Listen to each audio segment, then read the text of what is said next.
Olá, com alegria sempre damos seguimento ao estudo da Revista Espírita de Allan Kardec, o estudo sequencial, cronológico, que se iniciou em janeiro de 1858 e vai até abril de 1869.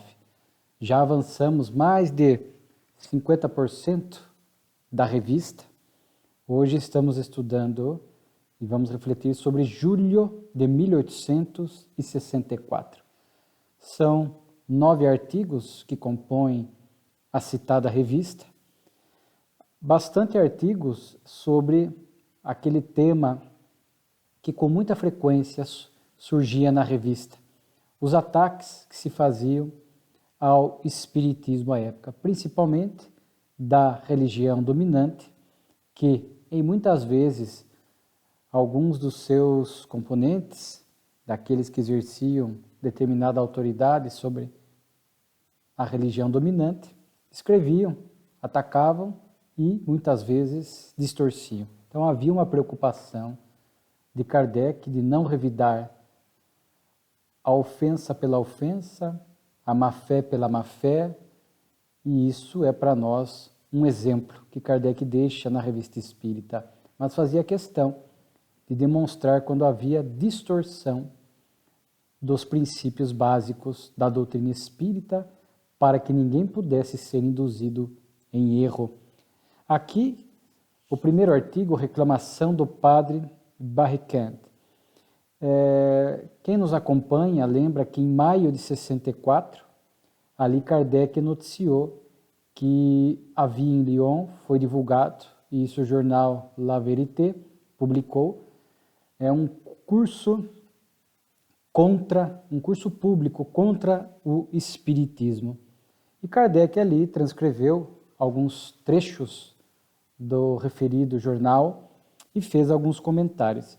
Ele recebeu depois a carta do padre, e Kardec diz aqui que o número de junho já estava fechado quando ele recebeu, por isso que somente agora em julho ele estava publicando a carta do padre Barricand a pedido dele.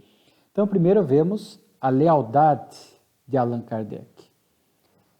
Isso, de fato, é uma virtude que nesse contexto merece ser destacado, porque o padre escreve a Kardec demonstrando que, na visão dele, a forma como o jornal La Vérité publicou os textos a ele atribuídos não estavam corretos. Eles foram, segundo o referido padre, adulterado e distorcido, e pedia a Kardec que publicasse, portanto, a sua carta.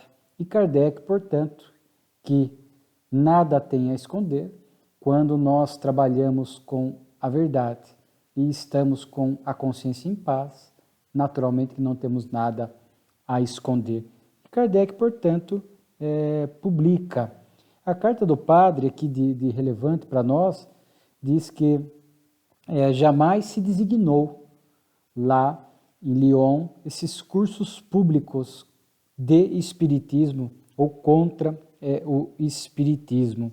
E aí ele vai falar a respeito do jornal que fez as distorções. Na verdade, assim, o grande ponto central era que no trecho publicado pelo jornal havia algumas afirmações não verdadeiras, principalmente a respeito do crescimento do espiritismo.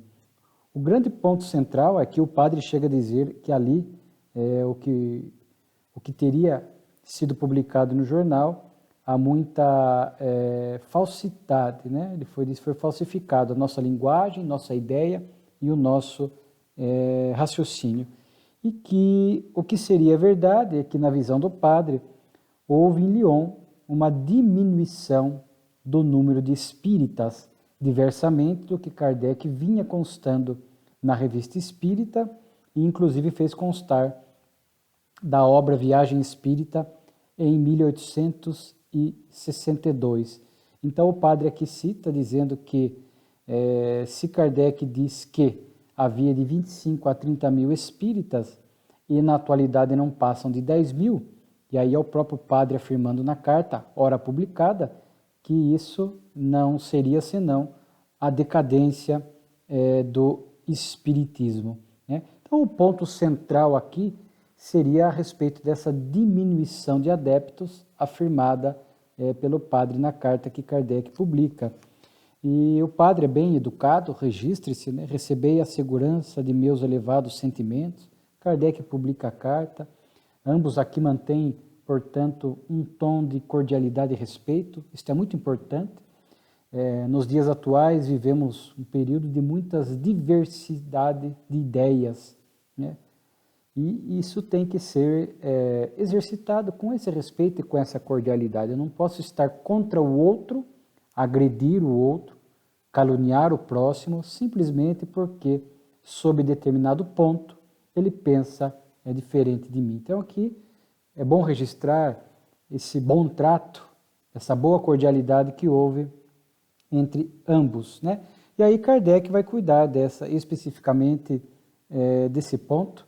Vai falar que primeiro estranha, porque Kardec, quando publicou o referido texto do jornal, já haviam passado algumas 4 ou 5 semanas, e estranhamente porque o padre não teria noticiado ao jornal ou cobrado alguma postura do jornal que teria distorcido a sua fala ou o seu texto, né? Então isso Kardec diz que chama a atenção, porque deixou de passar mais de um mês sem protestar, né? Isso chamou a atenção de Kardec, né? Mas em relação à suposta decadência do espiritismo, né? Kardec começa dizendo que pouco nos importa se os nossos adversários, né, acreditam ou não no progresso do espiritismo. Então não havia essa preocupação, não há essa preocupação, né? Até porque o espiritismo não tem esta exagerada preocupação que algumas religiões têm com números, quantificar a quantidade de adeptos. Se percebe que no espiritismo a preocupação maior é com a qualidade, né? E formar homens de bem, sem proselitismo de converter o outro forçosamente à crença espírita. Não há esta preocupação do espiritismo. Se alguns espíritas manifestam esse tipo de preocupação ou essa busca desenfreada por quantidade, naturalmente que é um pensamento dele, não é o pensamento do espiritismo, nem era a preocupação do nobre codificador Allan Kardec, né? Então não temos que ter esta preocupação. E outro ponto que Kardec diz aqui, que nós já comentamos numa outra circunstância e que é uma realidade, seja como for, a estatística exata dos espíritas é uma coisa impossível, dado o número imenso de pessoas simpáticas à ideia e que não tem qualquer motivo para se pôr em evidência, pois os espíritas não estão arregimentados como numa confraria. Então existe. Aqui no Brasil, em particular, certa feita, um jornal de grande circulação cunhou a palavra espiritólicos, dizendo que no Brasil há muitos católicos simpatizantes do pensamento espírita. E, particularmente, trabalhando na Casa Espírita há quase 3 décadas, é comum lá comparecer pessoas de outras religiões que se simpatizam com alguns pontos da doutrina. É comum conversarmos com amigos, com conhecidos, que têm a sua religião formal, mas se simpatizam com a reencarnação, acreditam no intercâmbio espiritual, na mediunidade. É muito comum. Para nós espíritas não há esta preocupação de removê-lo daquela religião e trazê-lo para o espiritismo. Vemos com bons olhos, né, esta simpatia das pessoas em torno daquilo que o espiritismo nos apresenta, as leis de Deus que regulam a nossa vida. Isso faz parte do processo evolutivo de cada um. Vai digerindo, assimilando, refletindo a respeito de alguns pontos, de um ponto que seja a reencarnação. Isso faz parte do processo evolutivo de cada um. Então, quando vemos as estatísticas formais apontando como no Brasil 2%, 3%, 4% de espíritas, não há nada a lamentar e a se preocupar, porque não temos dúvida de que há milhões de simpatizantes com a ideia espírita. E o que é importante isso? Nós estarmos aqui pura e simplesmente afirmando que há milhões de simpatizantes da ideia espírita? Não. O que nós desejamos é que esses milhões que se simpatizam com reencarnação, com intercâmbio, com a inexistência das penas eternas, etc., é que eles possam, a partir desse conhecimento, transformar para melhor as suas vidas e modificar seus comportamentos. Repetimos, o Espiritismo vem com essa missão de iluminar consciências para transformar a criatura humana em homem de bem. E outro ponto que Kardec levanta, que às vezes pode parecer um contrassenso, mas vamos imaginar o contexto da época e a afirmação que ele faz, que nem é tão importante a existência de sociedades, ou seja, de núcleos religiosos, que aqui diz ele assim, as sociedades absolutamente não são uma condição necessária à existência do espiritismo. O espiritismo é uma questão de fé e de crença, e não de associação. De fato, nós podemos dizer que o espiritismo, que é a revelação divina para a humanidade, trazendo-nos as leis de Deus para que possamos entender melhor a vida, é uma questão de fé. Ainda que se abolisse os locais, os núcleos religiosos, o espiritismo se sustentaria por conta das crenças individuais. Naquela época era muito comum, estava no começo o espiritismo, Kardec diz, há muitas cidades sem uma casa espírita, sem um núcleo espírita, sem um grupo familiar espírita, que muitas vezes começava na intimidade das residências, Era muito comum a pessoa tomava conhecimento dos fenômenos espíritas, assinava a revista espírita, comprava uma obra de Kardec, conversava com algum espírita e ali formava a sua convicção em torno do ideal espírita. Então, de fato, o espiritismo não deixaria de existir se não houvesse um local físico aqui na Terra, o núcleo espírita para o agrupamento dos espíritas. Mas é claro que Kardec não está dizendo que vamos fechar todas as casas espíritas, que elas são desnecessárias, dispensáveis, não. Faz parte para que os espíritas possam se agrupar, estudar. Aliás, na Revista Espírita, já nos antecipando, para que o assunto não fique pela metade, em dezembro de 68, Kardec vai escrever a respeito das associações religiosas, que o Espiritismo é uma religião, o papel das associações religiosas, de comunhão de sentimentos e pensamentos, que as pessoas se agrupam em torno de um ideal, ouvem, estudam, refletem, é muito importante. Já vimos aqui na Revista Espírita que em mundos superiores, felizes, os espíritos trazem todas essas questões na sua intimidade, sem a necessidade de um local exterior, de um objeto, de um adorno que lhes possa, de alguma forma, fortalecer, ou fazer lembrar ou alimentar estas crenças e esses ideais. Lá não existe. Lá não existe, nós vimos aqui que o templo está no coração da criatura humana. Portanto, nós vamos perceber a importância, neste momento da fase da Terra, ainda mundo de provas e expiações, rumando para a regeneração, é claro que nós necessitamos desses agrupamentos, desses núcleos. Os espíritos falam da casa espírita, é uma escola da alma, é um espaço de convivência, uma oficina de trabalho, um hospital. Então é claro que no nosso estágio de evolução é muito importante nós nos agruparmos para estudarmos em conjunto a ideia espírita, construirmos ali as amizades dentro do núcleo religioso, a tarefa da mediunidade, por exemplo, as reuniões mediúnicas, às vezes obras assistenciais que estão ali agregadas às casas espíritas. Então é claro que a casa espírita tem a sua importância, tem a sua missão e ali agrupa espíritas a fim de que nós possamos trabalhar na divulgação, no estudo e na vivência do espiritismo. Agora o que Kardec está dizendo não é isso, é que não é uma condição obrigatória para que o espiritismo exista. De fato não é, porque é a revelação divina, a revelação das suas leis. Portanto, o Espiritismo não precisa disso para existir, o que não significa que nós espíritas podemos abrir mão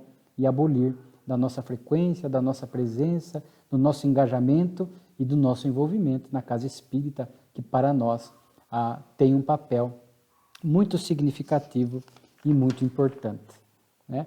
Então, é muito interessante aqui este ponto que Kardec traz, e ele diz ainda, a missão do Espiritismo é combater a incredulidade pela evidência dos fatos, reconduzir a Deus os que o desconheciam, provar o futuro aos que criam no nada ou acreditavam no nada, né? Iluminar consciências, né? E não temos preocupação com números. Kardec já disse isso na revista Busca-se o Espiritismo, busca-se a casa espírita, porque dele se necessita, né? Então as pessoas enfrentam problemas, desafios, lutos, ou querem entender melhor a vida, os dramas da vida, alguns pontos obscuros da existência. Nós vamos ver aqui, é o nosso próximo ponto, buscam uma fé lógica, racional, aliada com a ciência, e acabam fazendo esta busca por opção, né, pelo Espiritismo. Que é o próximo artigo também é daqueles muito interessantes, né? Vez que outra surge novamente na Revista Espírita, a religião e o progresso, né? Kardec começa aqui trazendo um ponto de que naquela época dele já havia a divergência, mesmo entre os teólogos, a respeito do fogo do inferno. Se este fogo do inferno, nesta visão religiosa, nós temos um profundo respeito, né? Aqui é apenas uma constatação e uma avaliação, a comparação acerca daquilo que o Espiritismo nos apresenta. Kardec diz que conhecia, e nós sabemos porque isso existe até hoje, alguns teólogos que acreditam no fogo moral do inferno. Outros, muitos, acreditam no fogo material, que é um local circunscrito onde há este fogo que queima, mas não consome. Então, Allan Kardec começa o artigo desenvolvendo esta temática do fogo do inferno, né? E para aqueles que acreditam neste fogo material, pergunta-se, mas aonde está este local? Né? No núcleo da Terra, hoje bem estudado, sabemos que não é, né? E ele diz ainda assim, né? No espaço, também não, porque hoje, conforme nós conhecemos os astros, e mais recentemente o universo, os sistemas planetários, as galáxias, né, os mundos, sabemos que também não pode estar no espaço, né? Então Kardec começa trazendo este ponto de questionamento, né?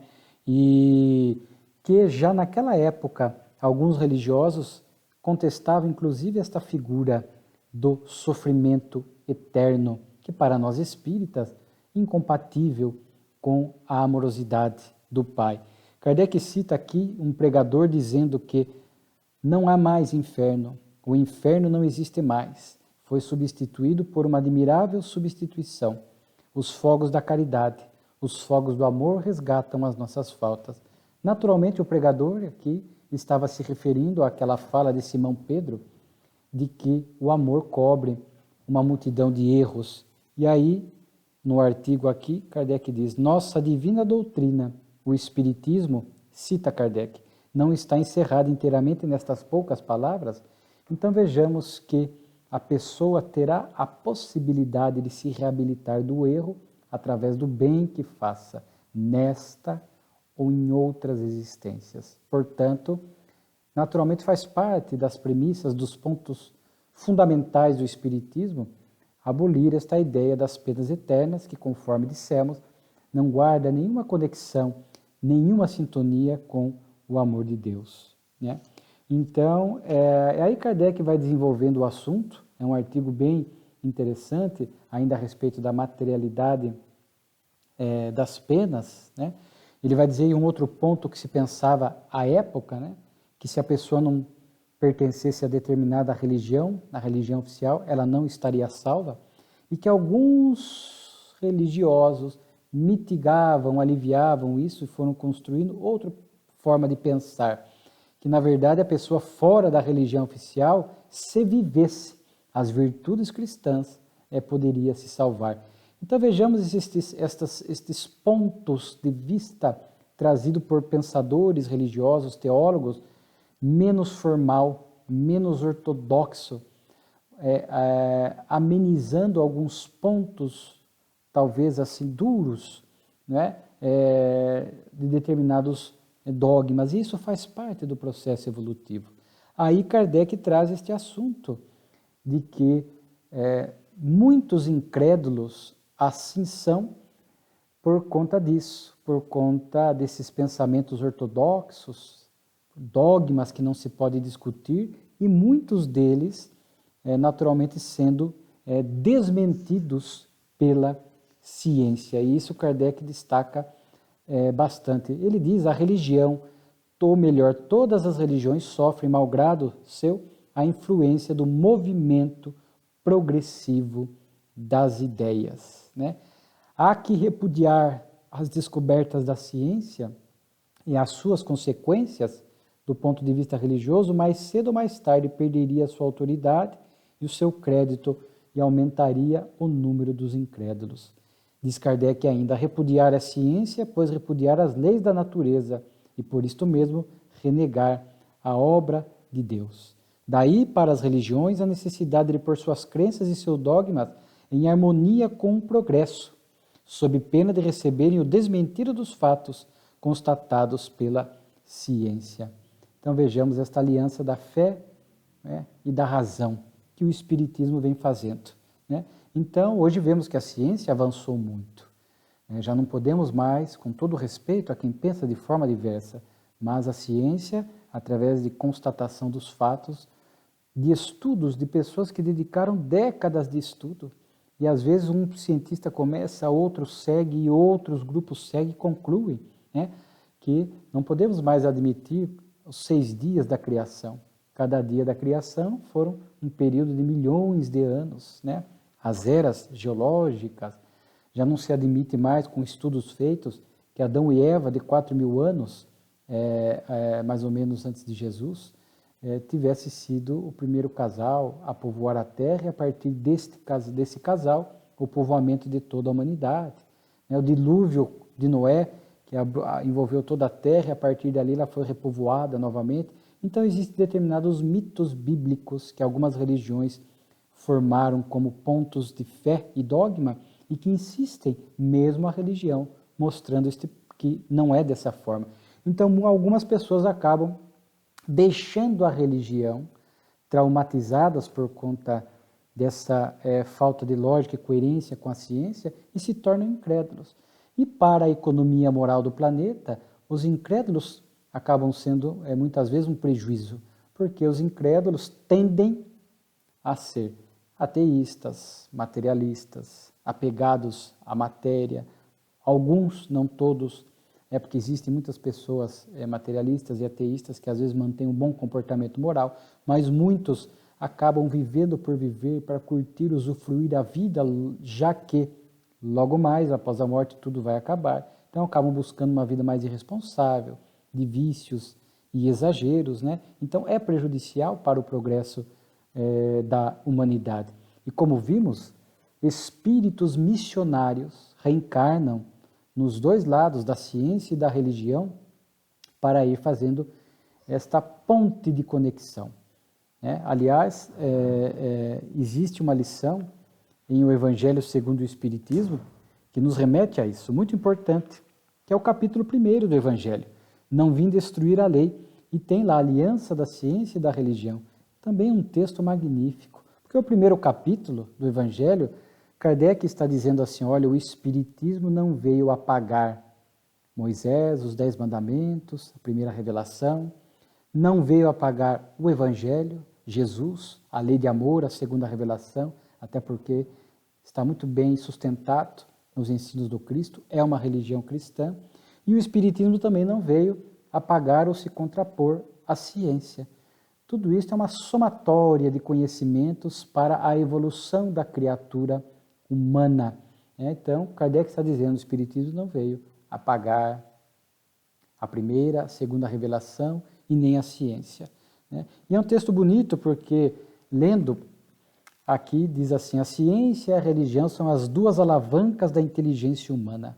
Uma revela as leis do mundo material e a outra as leis do mundo moral. Mas ambas, tendo o mesmo princípio que é Deus, não podem contradizer-se. A incompatibilidade que existe entre essas duas ordens de ideias provém de uma falha de observação e do excesso de exclusivismo de uma ou de outra parte. Disso resulta um conflito, que originou a incredulidade e a intolerância. São chegados os tempos em que os ensinamentos do Cristo devem receber o seu complemento. A ciência, deixando de ser exclusivamente materialista, deve levar em conta o elemento espiritual. A religião, deixando de desconhecer as leis orgânicas e imutáveis da matéria, essas duas forças, apoiando-se mutuamente e marchando juntas, sirvam uma de apoio para a outra. Então a religião, não mais desmentida pela ciência, adquirirá uma potência indestrutível, porque estará de acordo com a razão. É um texto belíssimo de Allan Kardec, né? E a gente percebe que o Espiritismo tem este caráter progressista, conforme Kardec lança em muitos textos, está muito bem exarada na obra A Gênese, né? Porque se a ciência vier e apontar que o Espiritismo está em erro num determinado conceito, ponto, muda-se este ponto para aliar-se com a ciência. Então é a fé racional. E hoje, conforme vimos no artigo anterior, muitas pessoas buscam o Espiritismo voluntariamente por conta dessa lógica, dessa racionalidade. Estamos no momento em que as pessoas, pelo avanço do pensamento humano, questionam, perguntam, discordam. É o exercício da nossa capacidade intelectual, de pensar, de refletir, de contestar, de pedir mais argumentos. É natural. Algumas religiões olham com maus olhos e querem que não se faça perguntas e que se aceite porque é desta forma. O Espiritismo, pela fé racional, não. Questione, pergunte. Em nossos grupos de estudo, a dinâmica na casa espírita é muito alicerçada por esta interação, onde as pessoas vão perguntando, estudando, refletindo em conjunto, para que a nossa consciência, a nossa mente, a nossa racionalidade possa estar atendida por conta desses pontos que o Espiritismo vem trazendo. Então, conforme dissemos, chegados os tempos, já de muitas décadas, espíritos missionários mergulham na Terra, nas religiões, como nós falamos, mitigando alguns pontos, não mais o fogo do inferno material, mas o fogo moral, já é um avanço. Né? Não mais o fora desta religião não há salvação, mas aquele que viver a virtude cristã, ainda que em outra religião, poderá conseguir a salvação. Então vejamos que são pequenas conquistas que vão se fazendo, muito importantes. Do lado da ciência também, né? E nisso o Espiritismo tem um papel importante, que Kardec inclusive coloca aqui no texto da revista, que nós estamos estudando, assim: pela revelação das leis que regem as relações entre o mundo visível e o invisível, o Espiritismo será o traço de união que lhes permitirá olhar-se face a face, uma sem rir e a outra sem tremer. É pela concordância da fé e da razão que diariamente tantos incrédulos são trazidos a Deus. Então, o Espiritismo, nesse século XXI, um dos seus papéis, missão, é unir ciência e religião. Como? Através das revelações que faz, fomentando as pesquisas científicas. Portanto, sabemos de muitos pesquisadores na área da ciência que estudaram, e alguns ainda vivos estudam, reencarnação e concluem pela veracidade da reencarnação, que é uma lei de Deus. Estudaram casos de crianças que 2, 3 anos lembram de fatos passados que são confirmados, etc. Estudam e confirmam em laboratório a imortalidade da alma, né? Charles Ritchie, por exemplo, William Crookes, pesquisam e estudam o intercâmbio espiritual, a mediunidade, monitorando o médium, o cérebro, o funcionamento do cérebro, e concluem, alguns, pela veracidade. Ainda não é uma posição formal e oficial da ciência. São alguns pesquisadores que se habilitam, vêm com esta missão e chegam a essas conclusões, trabalhando para um futuro. Este olhar da ciência, aí sim, no futuro, repito, de forma unânime. Hoje nós não podemos ainda dizer a ciência comprovou a reencarnação. Não, porque há muitos cientistas que contestam, que discordam, mas há alguns que já estudaram e chegaram à conclusão. Então ainda estamos caminhando, né? Estamos caminhando, mas o papel do Espiritismo é esse, fomentar estas pesquisas, e muitos têm feito isso, de forma que não devemos ter nenhuma pressa nesse sentido. O progresso está sendo feito. Então, para nós é uma bênção encontrarmos no Espiritismo esta fé aliada à razão, né? E isto é realmente um ponto muito significativo, um dos pontos fundamentais da doutrina espírita, né? Hoje encontramos astrofísicos teístas, cientistas teístas, que depois de estudar com minúcia o funcionamento do corpo físico, ou estudar em minúcias dentro do que nos é possível, o cosmo, né, os planetas, as galáxias, identificam tanta perfeição, tanta ordem, tanta beleza, que concluem que isso não pode ter se dado por acaso, que há um Criador, há uma causa primária de todas as coisas, uma inteligência suprema, e acabam se tornando, portanto, cientistas teístas que acreditam em Deus. E isto são passos significativos neste momento de transição que nós estamos passando.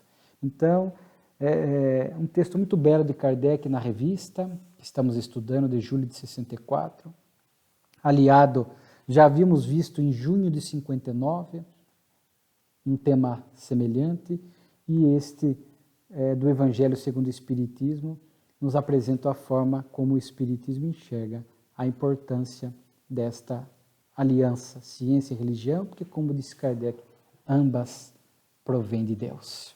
Então, não podem se contradizer.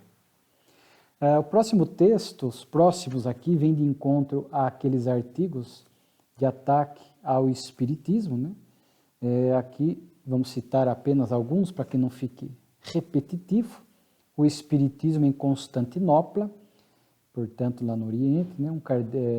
Um jornal que publicou alguns textos atacando o Espiritismo, aí de forma equivocada, ainda dentro daquela conotação de distorção, né? E Kardec ainda fala, que o texto ainda fala, né, de Kardec, se houvesse boa fé, a pessoa ao menos estudaria o mínimo para poder discordar com sinceridade. O pessoal pode discordar, mas não pode distorcer, né?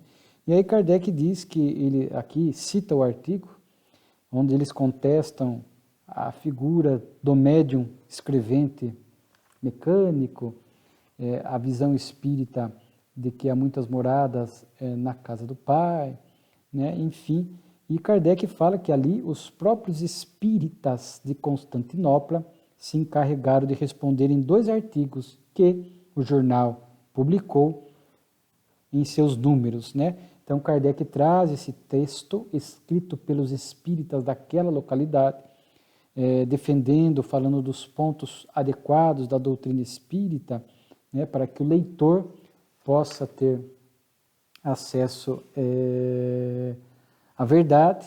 Kardec cita aqui também uma carta do presidente da Sociedade Espírita de Constantinopla, falando desse fato, do jornal que atacou a doutrina, que distorceu, de que eles ali conseguiram fazer publicar os artigos apresentando o ponto correto, né, pedindo, agradecendo o apoio de Kardec. O próprio presidente da sociedade lá diz, aqui começou a perseguição surda que anunciaste, né?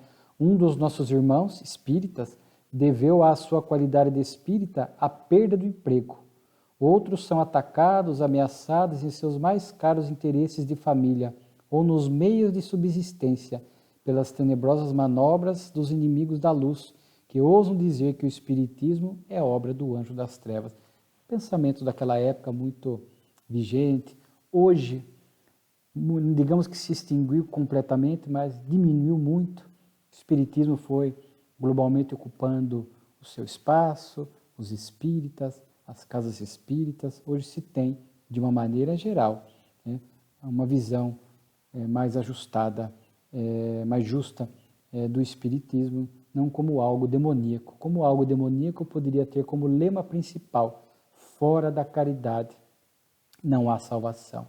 Algo demoníaco que nos reconduz a Deus, que nos traz Jesus como modelo e guia, que enaltece as lições do Evangelho. Então, vemos que o conteúdo do Espiritismo, por si só, se explica como sendo uma religião que nos conduz ao bem. Né? E é interessante que nós vamos ver aqui até um pouquinho mais à frente, também outro texto extraído do Progresso Colonial da Ilha Maurícia, daquela época também, da mesma forma, ataque, né? E a defesa de lá. E o Kardec diz assim, né? Se o Espiritismo tem detratores, também tem defensores por toda parte, mesmo nas regiões mais afastadas. Aqui o artigo da Ilha Maurícia.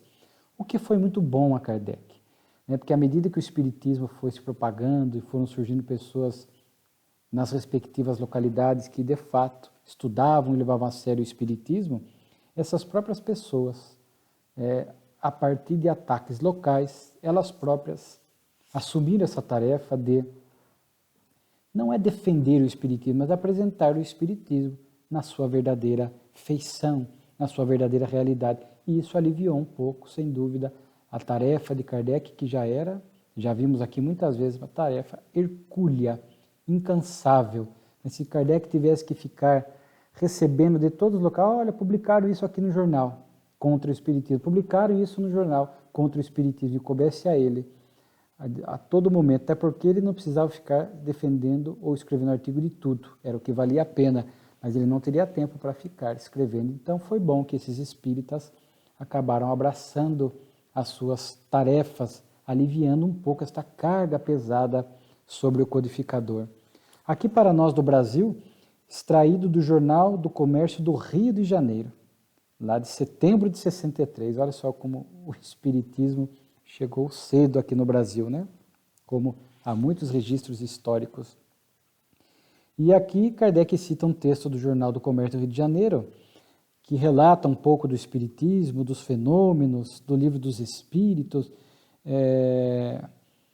do progresso do Espiritismo. Diz assim o texto: é incontestável, a menos que as pessoas que se ocupam dessa matéria não tenham interesse em se enganar e nos enganar, é incontestável que os fatos existem. Não só se revelam por meio das mesas, eles se nos apresentam todos os dias e todas as horas. Né? Tudo isso pode ser atribuído ao acaso? Não, não pode ser ao acaso de modo algum. Né? Então Kardec chamou a atenção aqui para o seguinte: como você vê, o autor do texto no jornal aqui no Brasil da época não é muito adiantado, mas ao menos não julga pelo que não sabe, reconhece a existência dos fatos e sua causa primeira, mas não conhece seu modo de produção. Então não procurou distorcer como muitos jornais faziam. Não procurou fazer acusações levianas como muitos jornais faziam. Soube manter esta neutralidade na narração dos fatos como os jornais deveriam ser. Então já era uma característica positiva de um jornal brasileiro da época, né? E uma característica um pouco do povo brasileiro, né? E até um dos pontos que favoreceu para que aqui nós pudéssemos ser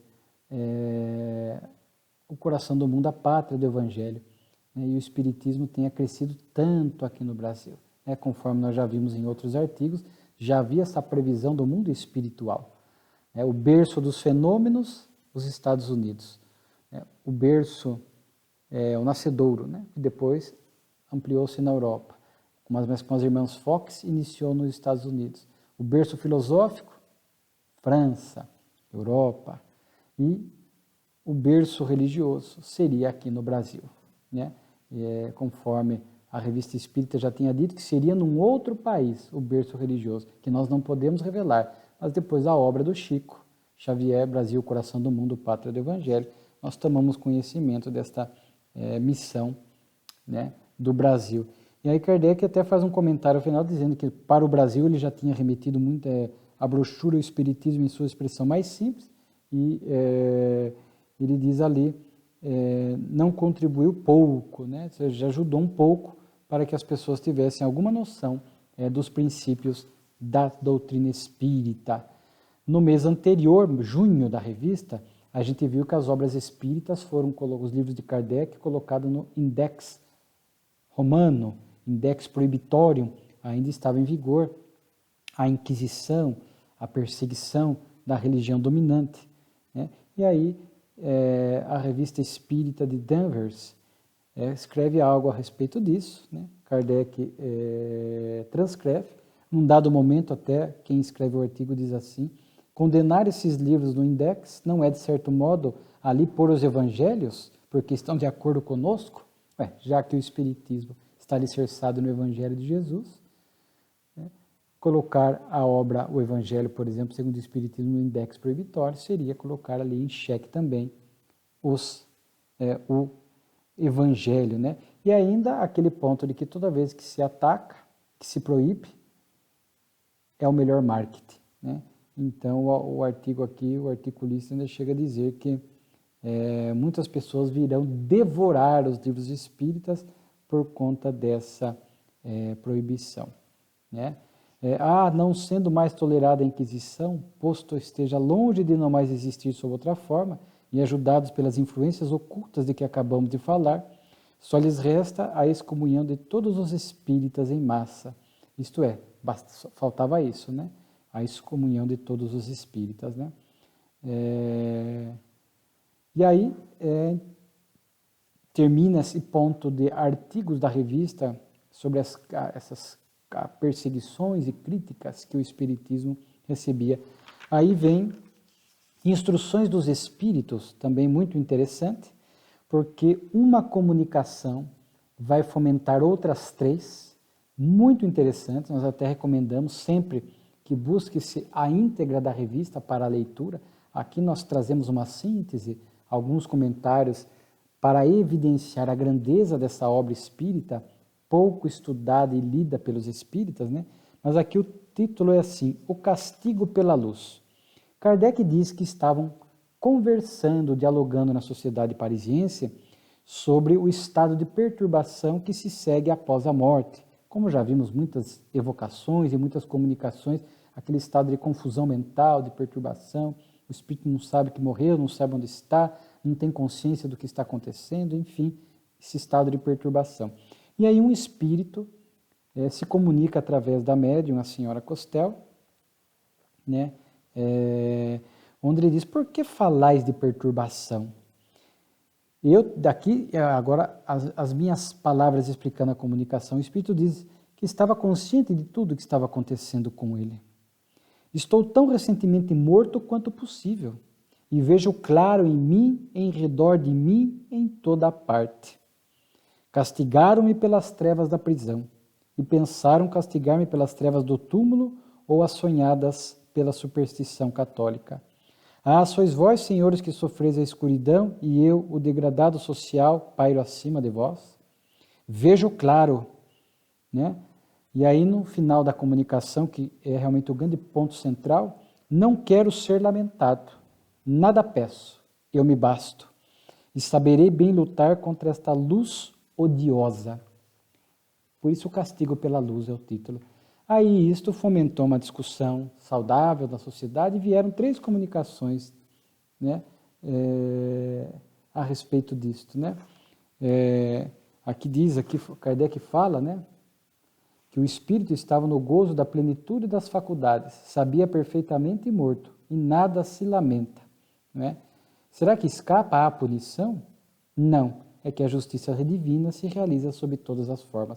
Então a forma, esse primeiro grau de consciência e situação dos espíritos acaba variando de situação a situação. Nem todos os aqui estamos diante de um criminoso. Ele falou das trevas da prisão, então alguém que cometeu crimes, que foi preso. Nem todos os espíritos que praticaram coisas equivocadas, que praticaram mal, que se complicaram diante da lei de Deus, vão despertar do lado de lá em estado de perturbação, né?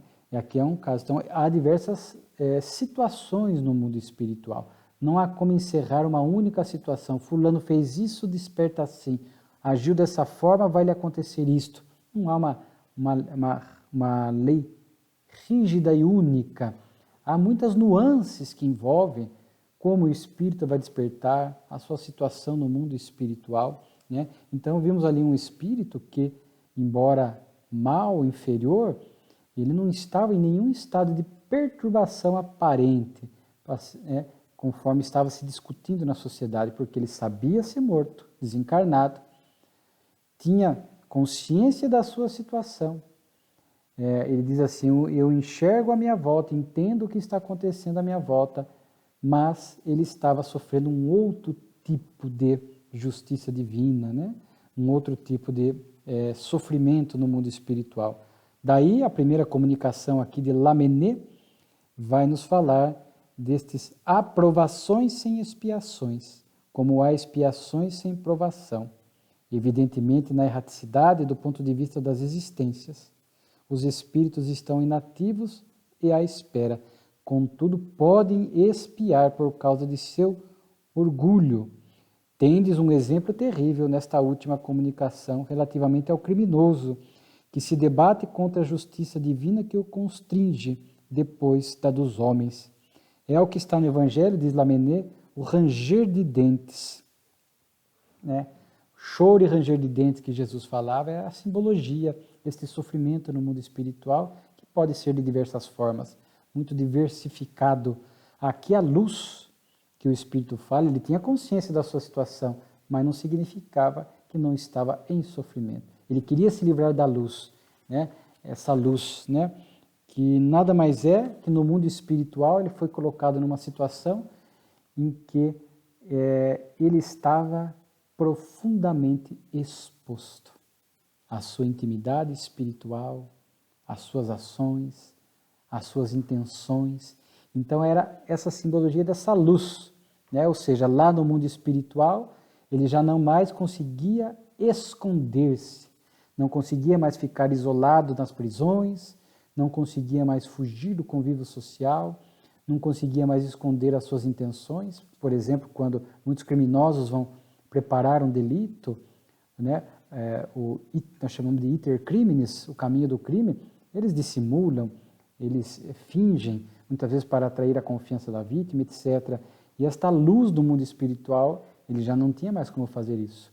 Todos os seus atos, as suas intenções estavam ali expostos para os espíritos que se cercavam dele e para ele, que queria manter tudo isto oculto, escondido, naturalmente que era já, como Lamennais falava, uma expiação, que não era prova, porque há expiações sem prova e provações sem expiações, né? E às vezes coexiste, principalmente a situação do encarnado. Quando estamos encarnados, nós podemos passar por provas e expiações ao longo da vida, o que é muito comum. Alguns vêm eminentemente para as expiações e outro para as provas. Então há as três situações, mas no mundo espiritual também existe, né? As expiações sem prova e as provações sem expiações.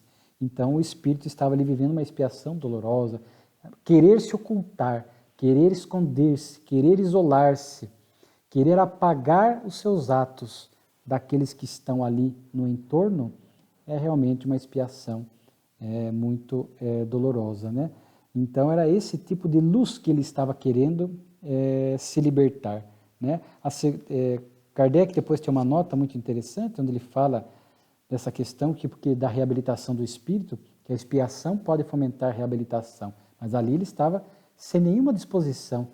Eu me basto, não peço nada. Então era um espírito que ainda não havia despertado para o arrependimento, embora estivesse em expiação no mundo espiritual por conta desta luz simbólica, conforme nós estamos aqui falando. É um dos tipos de sofrimento no mundo espiritual, né? Quando a pessoa, principalmente aqueles que cometeram crime às escondidas aqui na Terra, enganaram, muitas vezes não foram pegos pelas leis humanas, não é o caso do espírito, mas às vezes de forma ardilosa, se agruparam, desviaram dinheiro público, fizeram muitas coisas escondidas, muitas iniquidades, muitas ilicitudes, e viveram não foram descobertos, né?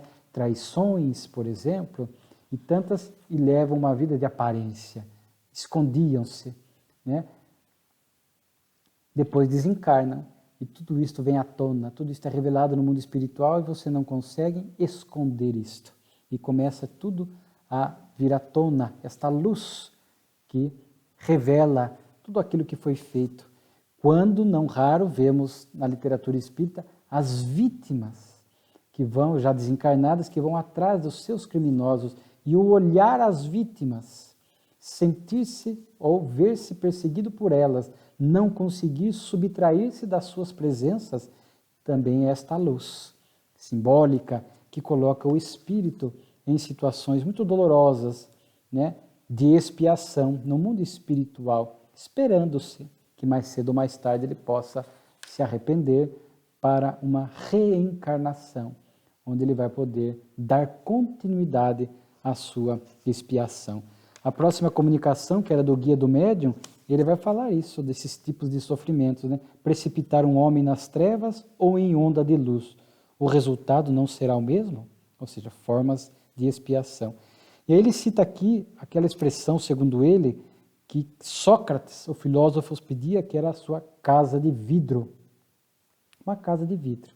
A pessoa que não teme, como Sócrates, uma pessoa justa, ética, um espírito nobre, ele poderia estar numa casa de vidro, ou seja, que simbolicamente revelasse tudo o que ele pensa, tudo o que ele realiza, porque o homem de bem, o homem puro, não tem o que temer, não tem o que esconder. Né? Então era a casa de vidro. Agora aqui na Terra, espíritos imperfeitos ainda, talvez para muitos de nós esta casa de vidro, ou essa luz, fosse algo profundamente desagradável, porque ainda trazemos o que é relativamente natural. O importante é libertar-se, se esforçar para libertar-se, né, dessas questões equivocadas, das más inclinações, dos maus pensamentos que nós ainda trazemos, porque vimos aqui que no mundo espiritual não há como enganar. Pensamos, projetamos, e os espíritos à volta nos identificam a intenção. Então o Espiritismo, ao nos revelar isto, né, nos fala para ir preparando para a nossa volta ao mundo espiritual. Então, ir combatendo todas essas situações de enganar, né, os maus pensamentos, se comprazer nos maus pensamentos, as traições, as coisas escondidas que nós fazemos, tudo isto virá à tona cedo ou tarde. Então, é importante construirmos esta fidelidade ao bem, não que não possamos errar, né? Claro, faz parte ainda do estágio em que estamos, mas não podemos ser mais aquele que ao morrer morreu, foi tudo comigo para a sepultura, ninguém ficará sabendo. Não existe aqui diz o Espírito, né, como se fosse uma fera se refugiando na caverna e que num dado momento é expulso desse refúgio íntimo e não consegue se subtrair aos olhares. É mais ou menos isso. Então o Espiritismo nos revela isso para que a gente possa ir se preparando, não é para gerar constrangimento, né? Era justamente para nos alertar desta realidade da vida espiritual, da vida futura que nos aguarda, para que a gente possa aprender a lidar com isso, para que não possamos depois temer essa luz e desejar esconder-se, refugiar-se e não encontrar possibilidades para isso, porque será a nossa expiação no mundo espiritual. Aqui ele fala a luz por toda parte, os olhares que nele mergulham, o guia do médium, né? E quanto tempo durará isto? Até a hora em que a sua vontade, enfim vencida, curvar-se à pressão do remorso, né? Então, o legítimo arrependimento. E depois tem uma mensagem, a terceira, né, do espírito Jean Renaud, através da médium Senhora Costel, onde ele vai fazer uma distinção muito curiosa sobre a justiça humana e a justiça divina, porque estávamos diante de um criminoso, que talvez nem tudo tenha sido descoberto pela justiça humana, talvez não tenha cumprido pena por tudo que tenha feito de equivocado, né? E a justiça humana, ao apenar o indivíduo, não leva em conta a sua capacidade moral, sua capacidade intelectual, a sua educação, né? O lar onde passou a sua infância, não. Há critérios para a fixação da pena, mas não se leva em conta isso. E às vezes duas pessoas com capacidades intelecto-morais diferentes praticando o mesmo crime, porventura poderão ter a mesma pena. A justiça divina não. Ela, de fato, leva em conta todas essas questões, né? De forma que a quem mais tem, mais se cobrará, né? Espera-se do indivíduo mais moralizado, um comportamento melhor. Por isso Jesus na Santa Ceia diz, né, João 15, 22, se não tivesse vindo, nem tivesse falado, não teriam pecado. Agora não tem desculpa. Ou seja, depois de Jesus, com tudo que ele ensinou e viveu, nós já não podemos mais alegar ignorância. Agora, com o Espiritismo, que é o cristianismo redivivo, as lições do Cristo fortalecidas a nós, nós temos que nos esforçar para fazer o melhor, porque se nos equivocarmos, de fato não teremos justificativas e teremos sofrimentos adicionais do mundo espiritual, porque a quem mais se tem, mais será cobrado, né? Quanto maior o conhecimento, maior a moralidade, maior a responsabilidade.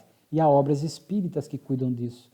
Tormentos da Obsessão, de Divaldo Franco, por exemplo, de espíritas em que pese todo o conhecimento da doutrina, alguns levando uma vida desregrada, incompatível com o conhecimento da doutrina, e depois no mundo espiritual haverá esta lamentação e este sofrimento adicionais por conta do conhecimento espírita e de que, por conta desse conhecimento, poderiam ter sido diferente.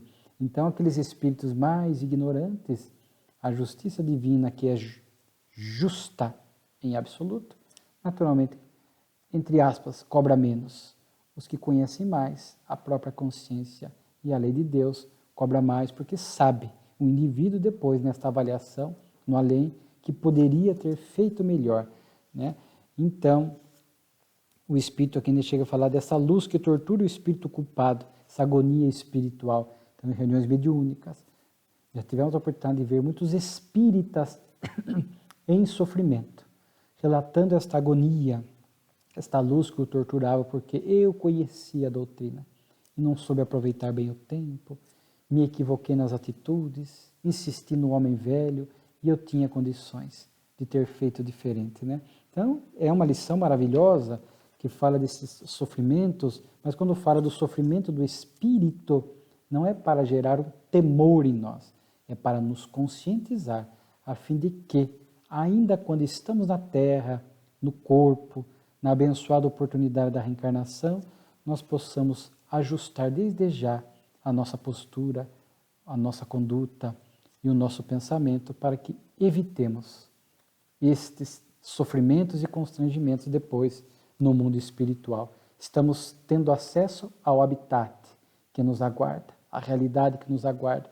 Então, que possamos realmente agradecer o conhecimento espírita e promover esta mudança necessária. E por fim, notícias bibliográficas. Kardec menciona a tradução para o russo, né, a edição em língua russa da brochura O Espiritismo na sua expressão mais simples, a revelar o crescimento da doutrina espírita nos quatro cantos do mundo, e uma obra da médium Madame Collignon de Bordeaux sobre a educação materna, né, Conselhos às Mães de Família, onde Kardec aprova a obra, recomenda, porque ela vai falar sobre a educação no seu sentido adequado, ou seja, do ponto de vista físico, moral e intelectual da criança, diz Kardec, considerado desde o berço até a sua situação no mundo. Então, a obra da médium Collignon muito bem reflete o ponto como a doutrina espírita encara a importância da educação da criança, a educação do indivíduo, sobretudo com ênfase nesse aspecto moral, a começar, como diz aqui, desde o berço, e vamos até além, né? Começar desde a gestação, quando já há o espírito ali vinculado, que virá para a reencarnação e já recebe todos os eflúvios mentais da mãe, do pai, do ambiente terrestre, os diálogos, o que é feito ali já começa a recepção e a educação daquele espírita. Então, mais uma grandiosa revista espírita para nós. Muito obrigado.